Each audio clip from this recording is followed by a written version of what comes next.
Commander Riley Morrison had earned the nickname Brick through a combination of her unwavering stubbornness and her tendency to solve problems by hitting them really, really hard, which made her assignment to negotiate with the Zephyrian Empire either the most brilliant stroke of diplomatic genius in human history, or the kind of catastrophic mistake that would be studied in military academies for centuries to come.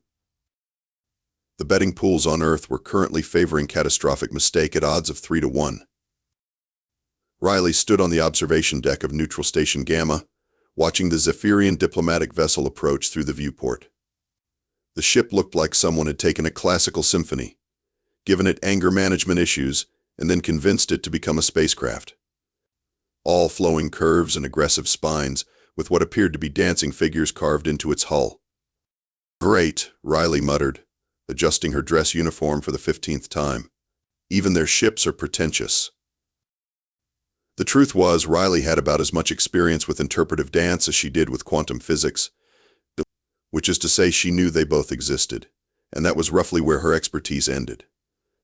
The Zephyrians, according to the briefing material she'd skimmed on the way over, communicated through something called battle speech, an elaborate form of combat choreography that supposedly conveyed complex philosophical and emotional concepts. Riley's own communication style could be best described as point and grunt with occasional profanity for emphasis. The airlock hissed open, and Riley got her first look at War-Poet Thane Kaelus, the Zephyrian Empire's chief negotiator. He stood about 7 feet tall, with crystalline features that caught the station's artificial light and threw it back in prismatic rainbows. His skin had the translucent quality of expensive crystal, and when he moved, it was with the fluid grace of water finding its way downhill. He was also completely silent, which Riley found deeply unsettling.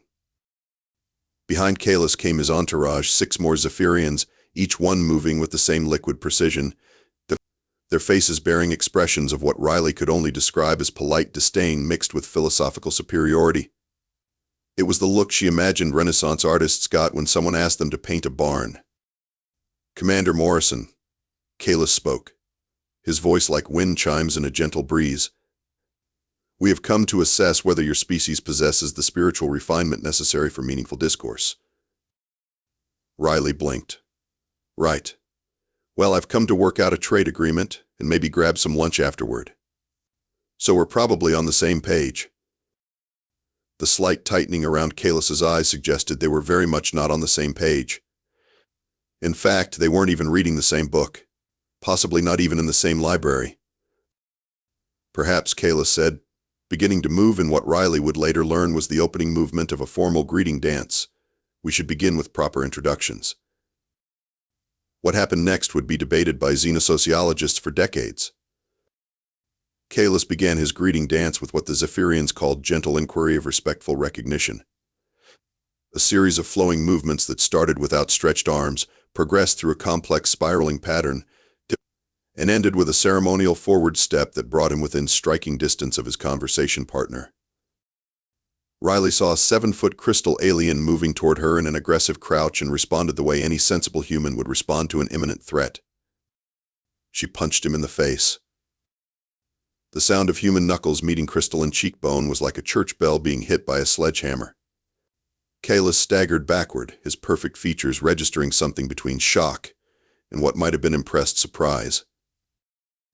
The silence that followed was the kind of silence that archaeologists dig up thousands of years later and used to mark the exact moment when civilizations ended. "Oh," Riley said, staring at her throbbing knuckles. "Oh, that was probably not a handshake, was it?" Kaelus touched his face where a small crack had appeared in his crystalline skin. The first time in 3 centuries that anyone had managed to damage a war poet during a diplomatic greeting. His entourage stood frozen, apparently trying to process what they had just witnessed. "You," Kaelus said slowly, "struck me during the gentle inquiry." "In my defense," Riley replied, "you were moving at me in a very non-gentle way, and where I come from, when someone does that, we tend to hit first and ask questions later. It's a survival thing." One of the other Zephyrians stepped forward, his movements sharp with indignation. "War poet, this primitive cannot even recognize the most basic forms of civilized communication. Surely this proves humans are unworthy of..." Kaelus held up a hand, stopping his subordinate mid-sentence. His eyes remained fixed on Riley, and she was beginning to realize that what she'd initially taken for anger might actually be something closer to fascination. "Interesting," Kaelus murmured. "You respond to perceived threat with immediate violence. No hesitation. No consideration of consequence. Simply action." "Pretty much," Riley agreed. "Though I'm starting to think that might not have been the right call here." "On the contrary," Kaelus said, beginning another series of movements, these ones sharper, more aggressive. It was perhaps the most honest response we have encountered in decades. Riley watched him move, trying to decode what she was seeing.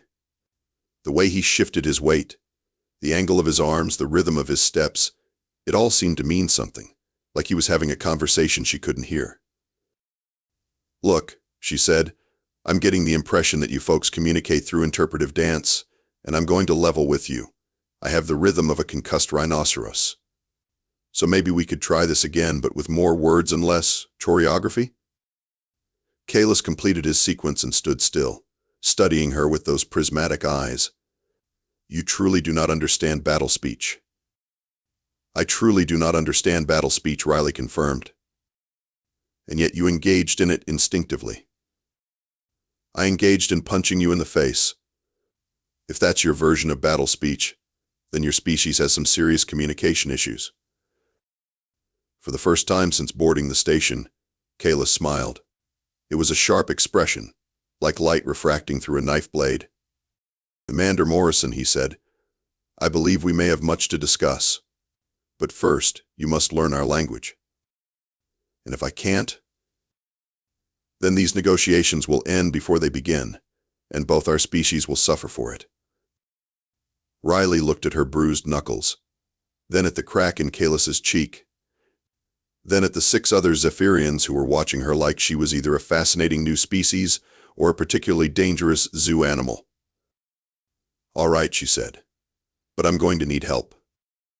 Help arrived in the form of Dr. Pip Hernandez, a hyperactive ball of nervous energy who had spent the last 5 years studying Zephyrian culture and had somehow managed to become fluent in what he cheerfully called stabby poetry. "Oh, this is fantastic," Pip exclaimed, bouncing on his toes as he entered the station's conference room, where Riley sat nursing her bruised hand and what was left of her dignity. "I heard you actually managed to crack a war poet's face during a greeting ceremony. Do you have any idea how unprecedented that is?" "Accidentally unprecedented," Riley clarified, "and probably not in a good way." "Are you kidding? This is amazing. You've accomplished something that no Zephyrian has managed in 3 centuries. You caught Kaelus completely off guard. That crack in his cheek? That's going to be a conversation piece for decades." Riley rubbed her temples. "Pip, I need to learn how to talk to these people without starting an intergalactic incident. Can you help me? Or are you just here to tell me how spectacularly I screwed up?" Pip's expression sobered slightly. "Right, yes, of course. The thing is, Riley's Zephyrian battle speech isn't just communication, it's their entire cultural foundation. Every movement conveys emotional context, philosophical position, and social hierarchy simultaneously." When Kaelus performed the gentle inquiry, he was essentially saying, "I acknowledge your presence, I respect your potential wisdom, and I invite you to share in a moment of mutual understanding." And I said, "Take this punch to the face." Essentially, yes. Though in Zephyrian terms, your response was more like, "I reject your formal structures and respond with primal authenticity." Which, honestly, might not be the worst opening move. Riley stared at him. "You're enjoying this way too much." "Sorry. It's just, I've been studying their culture for years, and you've managed to create more genuine interest in human behavior in 30 seconds than I've accomplished in 5 years of careful academic analysis." "Great. So how do I not make it worse?" Pip pulled out a tablet and began calling up holographic demonstrations of Zephyrian combat dance forms. "Well, the good news is that Kaelus has agreed to teach you personally. The bad news is that Zephyrian education involves a lot of, well, getting hit." What followed was 3 days of the most elaborate beatings Riley had ever received. Kaelus would demonstrate a form, something with a poetic name like sorrowful thrust of inevitable victory or melancholy spiral of cosmic justice, and Riley would attempt to replicate it. The key word being attempt. Your footwork suggests emotional constipation, Kaelus observed after Riley's 15th failed try at the gentle whisper of contained fury. My footwork suggests I'm a human trying to do alien ballet, Riley shot back, wiping sweat from her forehead. And what does emotional constipation even look like in dance form? Precisely what you just demonstrated. Riley had to admit, getting beaten up by a 7-foot crystal philosopher was certainly educational. Each time Kaelus corrected her form, usually by effortlessly countering her moves and depositing her on the floor, she learned something new about how Zephyrians thought. They didn't just fight, they conversed. Every block was a counter-argument. Every strike was a statement of principle. Every movement was a word in a language she was just beginning to understand. Why do you keep trying the same approach? Kaelus asked after the 20th time Riley had attempted to power through his defenses with pure determination. Because Riley gasped from the floor, eventually, stubbornness has to count for something. Kaelus tilted his head, studying her. And what does your stubbornness say to my patience? Riley thought about it. That maybe patience isn't always the answer? For the first time since their lessons began, Kaelus paused in his lecture. Explain. You keep waiting for me to learn your way of doing things. But what if there's value in my way too? What if the answer isn't for me to become a pale imitation of a Zephyrian, but to find a way to be genuinely human while still speaking your language? Kaelus was quiet for a long moment. Then he began a new form, one Riley had never seen before. It was simpler than the others, more direct, with none of the flowery elaboration she'd come to expect. This, he said, is called recognition of unexpected wisdom. It is a very old form, one we have not used in many years. Why not? Because we had begun to believe that wisdom only came in familiar shapes. By the 4th day, Riley was starting to understand that Zephyrian combat dance wasn't just elaborate violence. It was their version of therapy, philosophy class, and social interaction all rolled into one supremely elegant package. Every movement tells a story, Kaelus explained as they moved through a slow-motion version of contemplative strike of dawning understanding. When I extend my arm thus, I am saying that I reach toward knowledge. When you respond by redirecting rather than blocking, you suggest that knowledge comes not from force, but from guidance. Riley followed his lead, her movements still clumsy but gaining something that might generously be called intentionality. When I inevitably mess up and accidentally elbow you in the solar plexus, that would suggest that humans approach wisdom through trial and error, with occasional bursts of unexpected directness. Which is actually pretty accurate. As the days progressed, Riley began to notice something interesting. While she was learning to read Kaelus's movements, he was also learning to read hers. The subtle shift in his stance when she prepared to attack suggested he was starting to understand human body language. The way he adjusted his timing to accommodate her less than graceful footwork indicated he was adapting his communication style to match her learning curve. You know, Riley said during a break between sessions, I'm starting to think you're not just teaching me your language. You're learning mine too. Kaelus considered this while examining a new crack in his crystalline skin. This one from when Riley had finally managed to land a solid hit during their practice of aggressive inquiry of mutual respect. Perhaps, he admitted, your approach to combat is illuminating. Where we seek perfect form, you seek effective result. Where we value elegant expression, you value honest communication. Is that a problem? I am beginning to think it might be a solution. That evening, Pip found Riley in the station's observation lounge, staring out at the stars and moving through a series of Zephyrian forms with unconscious precision. You're getting good at this, he observed. I'm getting less terrible at this, Riley corrected. There's a difference. Is there? Because from where I'm standing, you look like someone who's finally figured out how to have a conversation in a language that isn't her own. Riley paused mid-movement. Pip, Can I ask you something? Why do you think Kaelus is really here? I mean, the official reason is to negotiate trading rights, but you don't think that's the whole story? I think he's afraid, Riley said quietly. The way he moves when he thinks I'm not paying attention. There's something desperate about it. Like he's looking for something he's lost. Pip nodded slowly. You're more perceptive than you give yourself credit for. The Zephyrian Empire has been isolating itself for decades.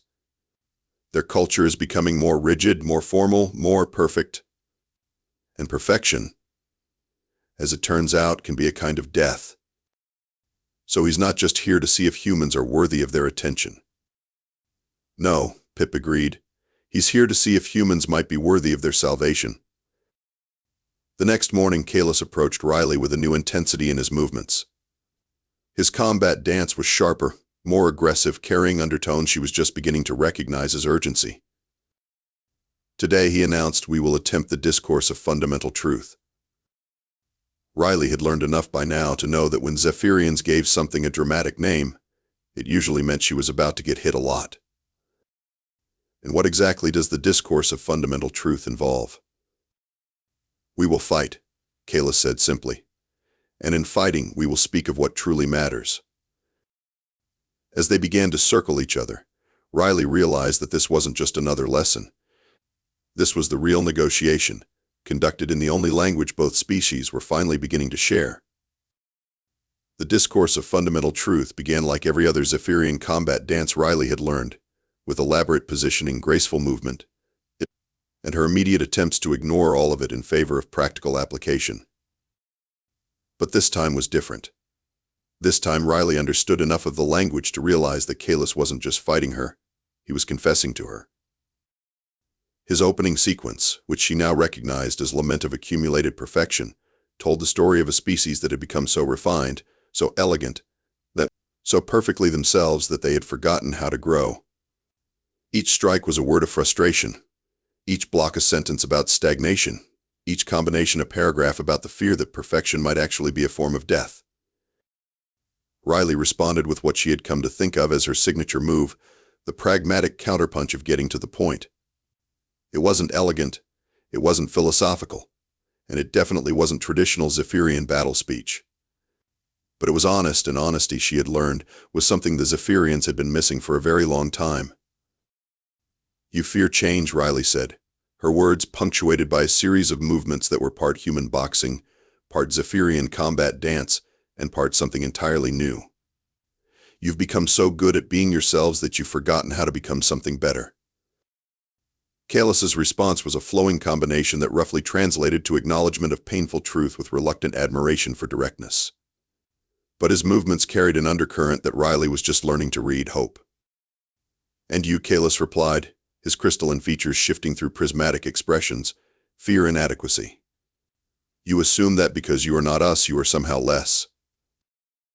Riley's counterattack was pure human stubbornness refined through weeks of alien philosophy.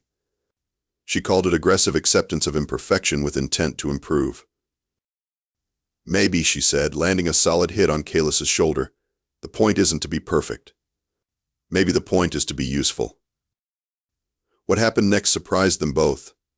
Instead of continuing the formal structure of Zephyrian combat dance, Riley began incorporating movements from her own military training, kicks from her martial arts background, blocks from her hand-to-hand combat experience, strikes that came not from poetic philosophy, but from practical application. The result was something that had never existed before, a hybrid language that spoke both human pragmatism and Zephyrian elegance. Kaelus adapted to match her, his perfect crystal forms becoming more angular, more direct, more human. But instead of losing their beauty, the movements gained something else: effectiveness. This is new, Kaelus observed, deflecting one of Riley's uniquely human Zephyrian combinations. This is necessary, Riley replied, pressing her attack with a series of moves she was making up as she went along. They fought for what felt like hours, their conversation conducted entirely in the language of controlled violence and philosophical movement. Riley spoke of human adaptability, of the strength that came from admitting weakness, of the value of imperfection in a universe that demanded constant change. Kaelus responded with stories of Zephyrian beauty, of the peace that came from perfect understanding, and of the fear that adaptation might mean losing everything that made them who they were. And slowly, as they fought, they began to find something neither species had expected, a middle ground that wasn't compromise but synthesis. "We could teach each other," Riley said, her movements now carrying the fluid precision of Zephyrian training combined with the direct effectiveness of human pragmatism. "We could learn together," Kaelus agreed, his combat dance incorporating the honest immediacy of human communication without losing its philosophical depth. The final exchange was something that would later be studied by both species historians. Riley launched what appeared to be a straightforward human attack, but incorporated Zephyrian timing and philosophical undertones. Kaelus countered with traditional Zephyrian perfection, but added human adaptability and directness. The result was that they both connected, both defended, both won, and both lost simultaneously. And in that moment of perfect imperfection, they finally understood each other. The treaty signing took place in the station's main conference room, but by then the real negotiation was already over. Riley and Kaelus sat across from each other, both sporting new battle scars that they wore with something approaching pride. "So," Riley said, reviewing the terms of the agreement one final time, "humanity provides raw materials and manufacturing capability. Zephyria provides artistic expertise and philosophical guidance, and both species commit to cultural exchange programs." More specifically, Kaelus corrected, "Humanity provides adaptability and direct problem-solving approaches, while Zephyria provides beauty and contemplative wisdom. The exchange programs will focus on teaching each species the value of the other's perspective." Riley signed her name with a flourish, then paused. "Can I ask you something? Why did you really come here? And don't give me the official diplomatic answer." Kaelus was quiet for a long moment, his crystalline features reflecting the conference room lights and thoughtful patterns. "My people have achieved something very close to perfection, Commander Morrison. Our art is flawless, our philosophy is complete, our society is harmonious, and we are dying because of it." "Dying how?" "Spiritually, creatively. We have become so refined that we have lost the ability to grow. Your species, for all its apparent chaos and imperfection, possesses something we have forgotten, the capacity for genuine change." Riley nodded slowly. "And you figured that out by letting me punch you in the face?" "I figured that out by learning that sometimes the most profound wisdom comes in the most unexpected packages." The signing ceremony was attended by representatives from both species, along with Pip, who was practically vibrating with excitement at being present for what he kept calling the most significant xenocultural breakthrough in recorded history. "You know," Riley said as she watched the various officials make their speeches, "I'm starting to think this whole thing was less about trade agreements and more about therapy." "The best negotiations usually are," Kaelus replied. "We have both learned something valuable here." "What's that?" "That communication is not about speaking the same language. It is about being willing to learn a new one together." 6 months later, Riley found herself back on Earth, standing in front of a classroom full of diplomatic trainees and trying to explain why her latest course was called Interpretive Combat Diplomacy. "The key thing to understand," she told her students, "is that sometimes the best way to reach an understanding with someone is to let them hit you a few times while you figure out what they're really trying to say." One of the trainees raised her hand. "Commander, isn't that just getting beaten up?" "Only if you're not paying attention," Riley replied. "If you're paying attention, it's a conversation. And sometimes it's the most honest conversation you'll ever have." Meanwhile, in the crystal spires of the Zephyrian homeworld, War-Poet Thane Kaelus was teaching his own students a new form of combat dance that he had developed after his encounter with humanity. This sequence, he explained to his pupils, is called Direct Inquiry with Acceptance of Imperfection. It incorporates elements of human pragmatism, while maintaining our traditional emphasis on philosophical depth. "Master," one of his students asked, "why would we want to be imperfect?" Kaelus smiled, touching the small scar on his cheek that had never quite healed properly, a permanent reminder of his first encounter with human diplomacy. Because, he said, perfection is a destination. Imperfection is a journey. And it is only by traveling that we truly learn to live. The human Zephyrian cultural exchange program became one of the most successful diplomatic initiatives in galactic history. Humans learned the value of contemplation and aesthetic beauty, while Zephyrians discovered the strength that came from admitting mistakes and adapting to new circumstances. And at the heart of it all was a simple truth that both species had forgotten in their own ways. Sometimes the best way to understand someone else is to let them teach you how to fight. After all, there's no more honest communication than violence with intent to understand rather than destroy. Riley Morrison returned to active duty as the galaxy's first certified interpretive combat diplomat, a title that sounded ridiculous and felt exactly right. She never did learn to dance properly, but she had learned something far more valuable: how to fight with purpose, communicate with honesty, and find common ground in the most unexpected places. And somewhere in the vast complexity of interstellar relations, two species continued their conversation, one punch, one philosophical discourse, one moment of genuine understanding at a time. Because sometimes the most beautiful thing about communication isn't the elegance of the language.